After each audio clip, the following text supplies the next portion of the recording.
gracias a todos por sumarse a otra entrevista de la Argentina Joven. Hoy estamos con Gabriel Solano, dirigente del Partido Obrero, desde el 2019 su presidente. En el 2017 ganó una banca legislador por la lista de Frente de Izquierda en la capital federal, y ahora en las próximas elecciones se presenta como candidato a legislador porteño. Gabriel, primero te queríamos preguntar un poco por el ámbito internacional, y vos te pronunciaste primero en contra de las represiones, detenciones en Cuba de los últimos tiempos, pero también claramente estuviste en contra de cualquier intervención o posibilidad de intervención extranjera en la isla. Sacamos como conclusión que quizás la única posibilidad que queda desde tu mirada es que se llegue a una solución que se geste desde dentro de la isla, pero si tenemos un gobierno que reprime, ¿cómo crees que se puede llegar a una solución pacífica? A ver, mi planteo en contra de una intervención tiene que ver con lo siguiente. ¿Quién va a hacer esa intervención? Porque de acuerdo a quién la haga, va a ser su objetivo. Y cuando se habla de intervención externa a Cuba, se habla fundamentalmente de la intervención de Estados Unidos, o eventualmente de la OEA, también que está comandada por Estados Unidos. Alternativamente, o de una manera unida, del imperialismo europeo. Sea la OEA, sea los yanquis, sea Europa, el objetivo de esa intervención extranjera va a ser avanzar en la restauración capitalista de la isla. Entonces, el problema del contenido de esa intervención extranjera no puede omitirse. No es un problema exclusivamente del derecho de los pueblos a su propia autodeterminación. Si mañana hubiese todo tipo de intervención, apoyar a un pueblo que está luchando desde parte de los trabajadores de los países hermanos, yo la podría propiciar y apoyar, pero no es el caso. Entonces yo lo que quiero mostrar es cuál es el contenido de esa intervención extranjera que se puede llegar a dar. Es un contenido para avanzar en la restauración capitalista, que ya está en marcha en la isla, que es la que está profundizando las desigualdades existentes y la que ha llevado finalmente a estas manifestaciones que vimos y a la represión de la burocracia gobernante. Entonces hay una unidad en mi pensamiento, que es que del mismo modo que rechazo la restauración capitalista del gobierno cubano, rechazo una intervención extranjera que lo único que haría sería acelerarla, ¿no? Perfecto. Gabriel, siguiendo un poco con el escenario latinoamericano, sí. Nosotros que cambió políticamente. La izquierda en Bolivia ganó las elecciones, hubo grandes protestas en Colombia, el comunismo ganó en Perú, y bueno, también ganaron las constituyentes en Chile.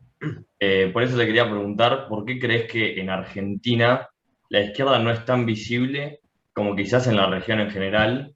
¿Y por qué pensás que el Frente de Izquierda no puede generar tales circunstancias electorales que sí suceden en Latinoamérica? Y si existe alguna autocrítica acerca de esto. Me dijiste un montón de cosas, digamos, todas muy interesantes. Así que el tema sería largo, pero voy a tratar de ir al núcleo del problema. Es evidente que en América Latina está pasando lo que vos dijiste. Hay un triunfo de sectores de izquierda en algunas elecciones, pero lo más importante no es eso, yo creo que lo más importante es una tendencia muy pronunciada de la rebelión popular. Lo hemos visto en Colombia, lo hemos visto en Chile, lo hemos visto en Bolivia con la derrota del golpe contra Evo Morales, que fue una lucha física impresionante de los trabajadores y los campesinos bolivianos. Un principio, todavía principio, pero vale al fin, de tendencia a rebelión popular en Brasil, lo que vimos antes en Honduras. Es decir, que América Latina está viviendo eso, una tendencia de los pueblos a levantarse. ¿Y por qué? Porque la situación social en América Latina es insoportable. Se han agravado todas las desigualdades persistentes con la pandemia, y por lo tanto los pueblos no toleran más esta situación que viven. Y tienden a sublevarse, y está muy bien que así sea. Ahora bien, electoralmente, el tema es más complejo. Porque, por ejemplo, vos dijiste que triunfó el comunismo en Perú. Yo no sabía esa terminología. El gobierno de Castillo que ganó en Perú está lejos, es un gobierno comunista. Muy, muy lejos de eso. Muy, muy lejos. Es un gobierno que vamos a ver realmente cuál es su contenido y a dónde van, pero lo que está claro es que hoy no son gobiernos comunistas, ni mucho menos. Son gobiernos que defienden la propiedad privada de los medios de producción, que defienden la propiedad privada de los bancos, de la tierra, y por lo tanto el núcleo del capitalismo, que es la explotación de trabajo asalariado. Eso no está en cuestión en ninguno de estos países que vos nombraste. Entonces, el otro día, yendo a la tercera pregunta que vos hiciste, cómo el Frente de Izquierda entiende esto y si lo puede reproducir en Argentina, tenemos que ver que el Frente de Izquierda tiene un programa distinto a Castillo, tiene un programa distinto a el triunfo del MAS en Bolivia, tiene un programa distinto incluso a lo de Chile. Lo de Chile es más complejo porque son listas independientes de una constituyente, no es que gane un presidente nuevo. Y el Frente de Izquierda tiene un planteamiento claramente anticapitalista y socialista. Pero otro día decía en La Nación, leí un artículo de alguien que decía que el Frente de Izquierda no puede hacer lo mismo, o sea, no puede ganar, como pasó en Bolivia, no puede ganar como pasó en el caso de Perú, no puede ganar como pasó en Chile, por su programa revolucionario. Entonces, el resto de la izquierda, decía estos analistas en La Nación, se adaptan al capitalismo y mediante esa adaptación logran conquistar un triunfo electoral. Como el Frente de Izquierda no se adapta, sigue, dice en ideas pasadas, está condenado a la marginalidad. Yo creo que el desafío que tiene el Frente de Izquierda es el siguiente, es cómo supera la relativa marginalidad que tiene, digo relativa porque no es un frente marginal, tiene su peso, pero relativa porque no está muy lejos de ser lo que queremos nosotros que sea, sin adaptarse. Ese es el gran desafío. ¿Cómo hacemos para triunfar sin adaptarnos? Y la solución a ese problema está en desarrollar un gran trabajo de organización popular. Porque de ese modo podemos tener el impacto político para ganar sin la necesidad de adaptarnos a nada. Pero ¿cuál es la gracia de que nos adaptemos al capitalismo y ganemos? Ya no ganamos nosotros, ganó una variante que no es lo que nosotros queremos ser. Entonces, el Frente de Izquierda puede, sí, pero ¿bajo qué política? No con la política de Castillo en Perú, que es una clara adaptación al capitalismo, sino con un gran trabajo de desarrollo entre los trabajadores, el movimiento desocupados, el movimiento de las mujeres, de la juventud, conquistando una mayoría ahí, se pueda proyectar como alternativa de poder. Gabriel, ahora, bueno, ya nos estábamos metiendo un poco en el ámbito nacional, pero yendo directamente a un punto fuerte, digamos. En la página de Frente de Izquierda hablan del hundimiento de la Argentina y, bueno, señalan a Alberto y a Macri como grandes actores, sí, como grandes causas de este hundimiento. Pero si tienen que poner un punto de origen de ese hundimiento, ¿cuál sería? Bueno, desde el punto de vista histórico, hay una especie de visión liberal de la Argentina, que es que Argentina es un país próspero hasta que vino el peronismo. Y otros dicen que era próspero hasta el 30. Bueno, hay diferentes visiones. En realidad, Argentina siempre fue un país semicolonial, siempre de sus orígenes. Así fue incluso la independencia de 1816, como se gestó, en un claro acuerdo con el imperialismo inglés para llevar adelante finalmente la entrega de la banda oriental a lo que era en ese momento el imperio brasilero colonizado por Portugal. Entonces, ese es el tema de fondo. No hay un momento de un origen que uno dice, bueno, ahí empezó. Ahora, lo que sí es claro, y la visión liberal de la historia que dice que fue el peronismo, ayer lo escuché a Milei, ayer no anteayer, un discurso que dijo que Argentina era la primera potencia mundial en 1890. Cuando yo escuché eso dije que está completamente delirando. Argentina en 1890 fue al default, fue su primer gran default, porque no pudo pagar la deuda que había ido asumiendo con la Baring Brothers y otros bancos, y quebró Argentina en 1890. Muy lejos de ser una potencia, más allá incluso de la primera potencia, de ninguna manera. Entonces Argentina tiene esta característica. Es un país semicolonial, por lo tanto dominado, y que está lejos de una posición dirigente en el mercado mundial, muy lejos de eso. Entonces, dicho esto, lo que yo quiero marcar es que desde que volvió la democracia hasta acá, es decir, de años 1983 a la fecha, que ya han pasado, ¿cuánto? 17 más 21, 38 años, Argentina ha acentuado una decadencia muy clara. Pensemos que tenemos hoy el 60% de los pibes bajo la línea de pobreza, un trabajo precarizado que abarca el 40% de la población, una crisis habitacional de magnitudes impresionantes. Es decir, que una decadencia que es de alguna manera congénita de la historia argentina, se ha ido agravando como consecuencia de la declinación del capitalismo argentino. Y esto nosotros marcamos, ¿no? Y como decimos Alberto y Macri, Cristina y Macri, pues como se discute mucho el tema de la grieta, que hay una grieta, decimos, no, ojo con la grieta, porque en ambos lados de esa grieta están los responsables de esta crisis. Ok. Gabriel. Bueno, Dale. perdón, vale. Justo vos nombraste a los liberales, hablaste de una grieta y nosotros vemos que hay una polarización, si se quiere, un poco en segundo plano, según vemos en los medios de comunicación, que no se trata tanto, entre la izquierda y los liberales o libertarios. Y vos hace poco en una nota hablaste de la izquierda como única vía de la verdadera rebeldía, si se quiere. Pero hoy en día tenemos una gran parte de la juventud, que históricamente fue el epicentro de la rebeldía, que se apoya en ideas liberales o libertarias, y habla de la izquierda como el status quo, ya que de hace muchas décadas la izquierda tenía gran presencia en la juventud, y queremos preguntarte cómo la izquierda analiza eso, si de alguna forma se ve como el status quo, si evalúan medidas para de alguna manera retomar la presencia en la juventud que los libertarios le sacaron en los últimos tiempos. Mira, el tema tiene la siguiente amplitud que requeriría un desarrollo más amplio. Yo hablar de la juventud es como decirlo, es una abstracción. ¿Qué quiere decir una abstracción? La juventud no existe en un sentido concreto, hay mucha juventud. Y la juventud no es ni siquiera una clase social, es una cuestión generacional. Por lo tanto, hay jóvenes de la clase obrera, hay jóvenes de la burguesía, hay jóvenes de clase media. La juventud abarca diferentes sectores sociales.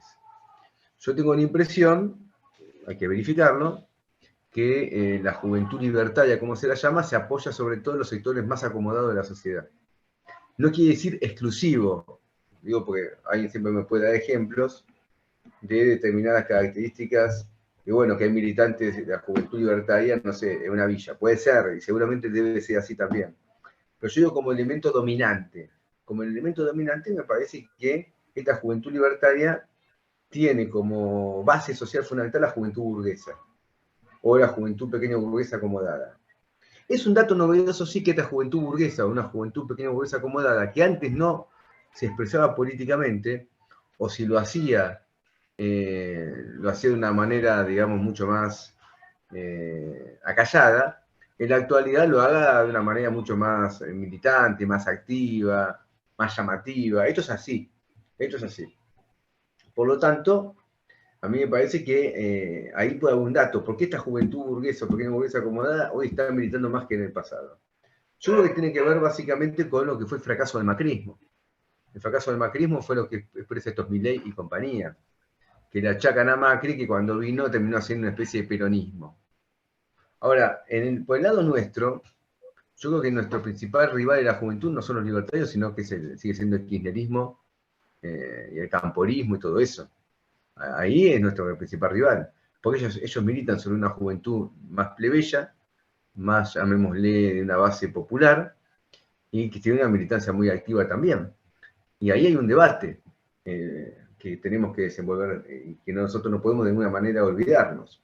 Ahora, a la vez, a mí me parece que hay una parte de la izquierda, yo no me incluyo en ella, que sí se ha incorporado al status quo, porque se ha hecho kirchnerista. O si no se hizo kirchnerista del todo, al menos se hizo kirchnerista parcialmente. Es decir, avala una parte de su política, lo apoya desde afuera, y es una izquierda habitualmente estatista que defiende las políticas del gobierno, lo que se llama Estado presente y compañía, que es un verdadero verso del gobierno actual. Entonces también la izquierda, o una parte de ella, ha colaborado para que una parte de la juventud la vea como parte del status quo, pero no es nuestro caso. Nosotros somos absolutamente opositores al gobierno actual, y de hecho a veces nos dicen que somos funcionales a la derecha porque no apoyamos al gobierno. Así que no podemos sentirnos representados por esa crítica. Gabriel, te llevo un poco a algo más práctico que tiene que ver con la cuestión de la vacunación. Mucho se ha hablado de la negativa o no del gobierno a establecer un acuerdo con Pfizer. Desde Juntos por el Cambio, por ejemplo, siempre dijeron que se mostraban a favor de ese acuerdo, pero por ejemplo Máximo Kirchner dijo que no hay que someterse o subordinarse a los laboratorios e intereses extranjeros. ¿Qué opinás sobre el visto bueno de Alberto Fernández acerca de este acuerdo con Pfizer? Mira, el problema que existe es el siguiente. Nosotros no estamos en contra de comprarle a un laboratorio extranjero medicamentos. Está claro, quiero ser categórico en esto. El problema está dado en cuáles son los contratos que se establecen. Porque Pfizer, del mismo modo que todos los laboratorios, no solamente Pfizer, reclaman cláusulas confidenciales. Y en una democracia no debiera haber cláusulas confidenciales, porque si no se le sustrae a la población una información muy preciada, tanto de cómo es esa vacuna, los efectos que puede traer, cuáles son los derechos que la población tiene para accionar legalmente contra los laboratorios en el caso que esa vacuna cause algún tipo de enfermedad por su aplicación, cuál es el costo que tiene. Entonces, todo el mundo, todos los laboratorios han reclamado contratos confidenciales y han establecido cláusulas que son realmente muy leoninas. En el caso de Pfizer específicamente, lo que parece que pudrió el acuerdo fue la incorporación de una palabra en el tratamiento que se hizo en la Cámara de Diputados, que ya no me acuerdo cuál es esa palabra, pero una palabra que alguien que actúa de buena fe no tiene ningún problema en que figure en un contrato. Sin embargo, Pfizer no quería, porque decía que a partir de esa incorporación de una palabra podía haber juicio de la población sobre el laboratorio. ¿Pero en qué caso juicio? En el caso que la vacuna produzca un efecto secundario sobre quienes se la dieron. Es decir, que se le quiere sustraer a la población no solo la información, sino también los derechos como ciudadanos para accionar legalmente contra un laboratorio. Ahí está el tema de fondo. Nosotros especialmente en el tema de la pandemia hemos planteado que el Estado tenía que intervenir en los laboratorios. Por ejemplo, acá se está fabricando hoy la vacuna de AstraZeneca, se está fabricando la vacuna de Sputnik, y es decir, que tenemos capacidad técnica y científica para esa producción. Y los patentes tienen que ser de acceso universal para poder garantizar el acceso a la información y a la tecnología para todos los países. Solo así se puede terminar con esta pandemia una vez por todas. Porque en tanto no se avance en forma veloz en la vacunación, sigue habiendo mutaciones del virus que pueden quedar por fuera de la cobertura que dan las vacunas que tenemos hasta el momento, ¿no? Recién nombraste la palabra producción y, bueno, nos remitimos directamente a la economía. Y llevándote a ese plano, te quería consultar sobre un cruce que tuviste últimamente con Martín Tetaz. Bueno, vos calificaste la independencia del Banco Central directamente como un verso, como que no sería posible en la realidad, pero también criticaste la gestión macrista y oficialista del Banco Central, porque, bueno, vimos que desde la izquierda se plantea una nacionalización de la banca, y yo te quería preguntar si esta nacionalización de la banca con un oficialismo o un macrismo en el poder no sería aún más perjudicial, porque llevaría a esta gestión que vos mismo criticaste, pero con mayores fondos disponibles. A ver, cuando yo dije a Tetaz que esto es un verso, tuvimos un debate por Twitter, es que primero hay que siempre clarificar, ¿independiente de quién? ¿De quién? Porque lo que quiere Tetaz es que sea independiente del gobierno, del Poder Ejecutivo. Ahora, el Poder Ejecutivo es, con todos los límites de la democracia actual, la emanación de una determinada voluntad popular. En cambio, Tetaz lo que quiere es un gobierno técnico del Banco Central. Y por lo tanto, que un tema tan sensible para un país como es su política monetaria y las regulaciones financieras queden por fuera de la acción de la voluntad popular. Es un planteamiento claramente antidemocrático y corporativo. Y detrás de lo que se embellece como algo técnico, está el punto que esos técnicos van a ser finalmente representantes de los intereses del capital. Cuando se habla de esta independencia, de parte de Tetaz, hay una línea ajustadora. ¿Por qué ajustadora? Porque lo que dice es lo siguiente, que el Banco Central no asista al Tesoro con emisión monetaria. Entonces que el Tesoro aplique un ajuste porque no tiene fondos para llevar adelante lo que tiene que llevar adelante. Y que las reservas del Banco Central, por lo tanto, tengan otra finalidad. No sean utilizadas para asistir a la población, sino que sean utilizadas para el pago de la deuda. Ese es el propósito de Tetaz. Entonces es un banco central dominado por el capital financiero internacional para el pago de la deuda que no puede asistir nunca al Tesoro. Ahora, dicho esto, ustedes me pueden preguntar, ¿pero vos qué es entonces que Macri intervenga en el Banco Central? No, porque la intervención de Macri en el Banco Central ha sido en función de los mismos intereses. De los mismos intereses. Por eso terminó como terminó la historia. Y cuando los gobiernos capitalistas proceden a una emisión monetaria descontrolada, lo que termina generando es una gran inflación que lo pagan los trabajadores. Ahora, nacionalizar la banca, como planteamos nosotros, vos me decís, ¿por eso lo va a hacer Macri? No, Macri no lo va a hacer. Este es un planteamiento para que lo haga un gobierno de los trabajadores que abra un curso de socialismo. Ahora, nosotros cuando presentamos nuestros planteamientos programáticos, tenemos claro que no lo va a hacer un gobierno capitalista. No somos tan ilusos. Macri no va a hacer eso. Pero, Macri de todas una maneras ha pregunta. avanzado mucho en una especie de pseudo nacionalización de la banca. Y dale.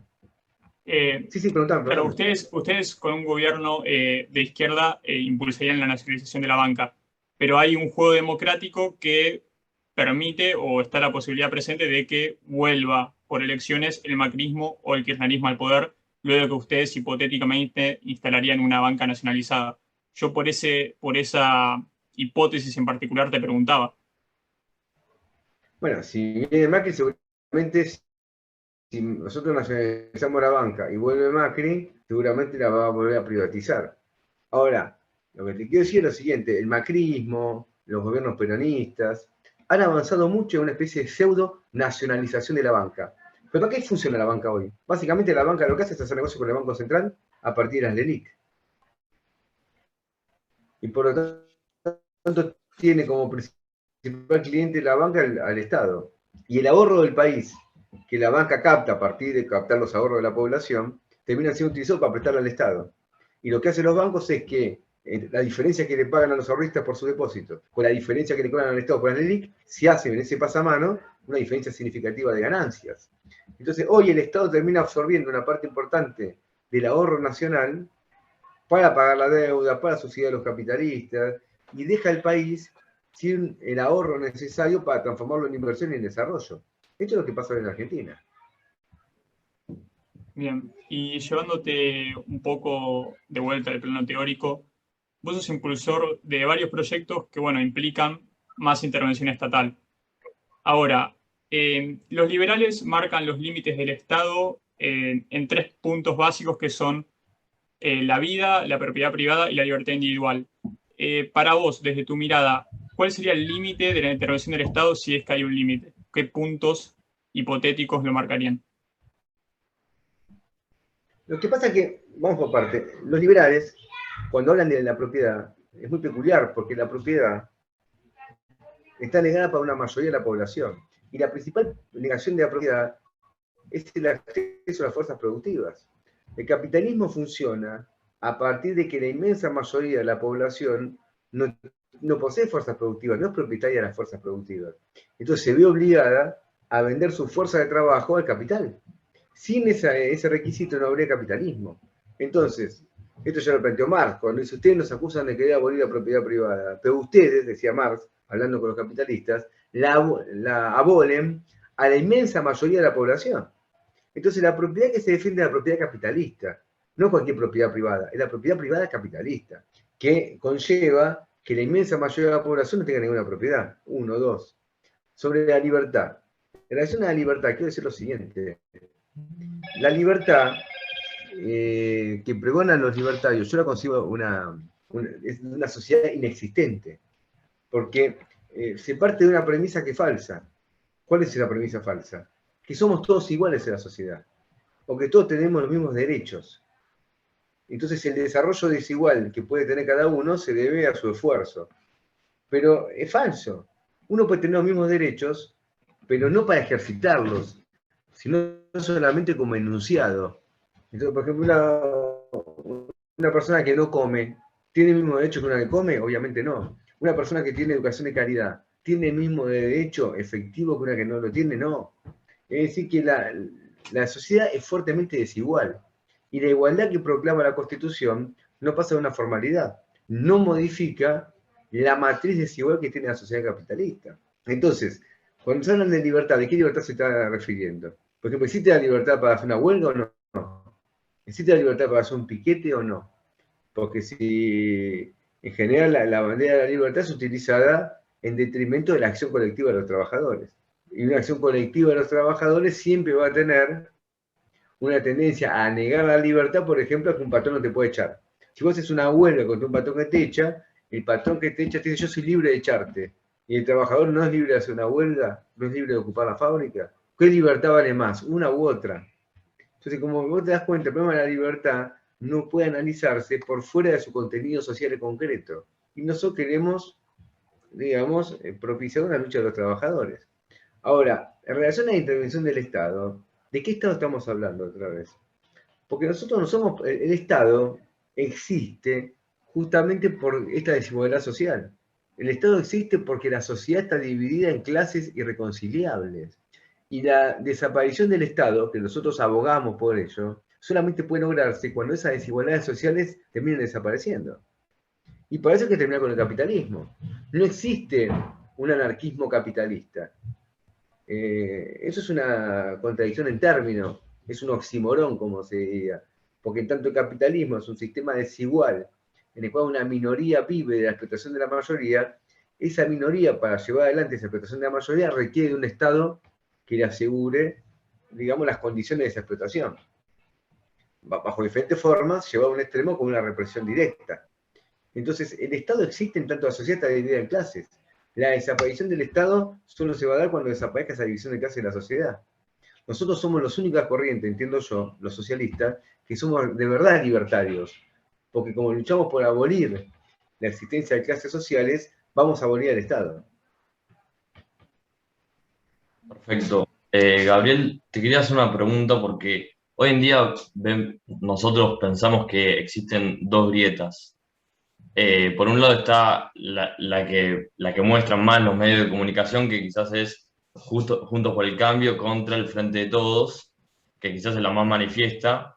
Y por otro lado, nosotros vemos que hay una más latente quizás, que es entre los libertarios y la izquierda, que quizás además se dio en el pasado. ¿Por qué pensás que esta segunda que mencioné no tiene mayor importancia que la primera? ¿Y cómo podría pasar para que se desplace, ¿no? De la discusión de entre Juntos por el Cambio y el Frente de Todos a una discusión entre estos libertarios y la izquierda? Ya, son grietas distintas. Yo la primera grieta, ¿cómo te puedo decir? Le pongo muchos cuestionamientos, si es que existe realmente. El gobierno de Macri no tuvo mayoría parlamentaria y el peronismo le votó 100 leyes. Entonces, cuando hablan de grieta, yo digo, para un poquito, ¿de qué grieta me hablas? Si le votaste todo a Macri. El peronismo fue cómplice de Macri, los gobernadores, la burocracia sindical de la CGT, todo el peronismo fue cómplice. Entonces, yo lo de la grieta no me lo como tan fácilmente. Digo, para un poquito, no me hablé de grieta. Entre los libertarios y la izquierda hay una grieta genuina, que hay que explicarla. Porque estamos debatiendo y defendiendo posiciones que son realmente distintas, opuestas. Entonces ahí no queda otra que explicar esa grieta, porque no lo analogaría a la supuesta grieta entre el macrismo y el peronismo.